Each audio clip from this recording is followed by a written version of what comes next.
natin daw ay 3 times daw sa edad ng kanyang anak. So, yung x natin, represent natin sa anak ni John. So, in 12 years, so, siyempre, kung ito yung edad ng anak ni John ngayon, plus 12. So, kung after 12 years din, ang edad ni John ito ngayon, plus 12. So, in 12 years, magiging doble na daw ang edad ni John sa kanyang anak. So, in 12 years, so, ito yung 3x plus 12. Ito yung edad ni John in 12 years. At saka ito yung edad ng anak ni John in 12 years. So, ang edad ni John, doble sa edad ng anak niya.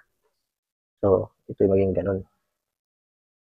So, ang edad ni John ay doble sa edad ng anak ni John in 12 years. So, simplify natin yan. So, 3x plus 12 is equal to 2 times x, 2x plus 2 times 12, 24. Pagsamahin natin yung mga like terms, itong 2x, ilipat natin sa kabila. Yan ay maging 3x minus 2x is equal to 24. Itong 12, ilipat natin sa kabila, magiging negative 12. So, 3x minus 2x, x is equal to 12. So, ito na yung edad ng anak ni John. At syempre, ang edad ni John is 3 times 12 is 36.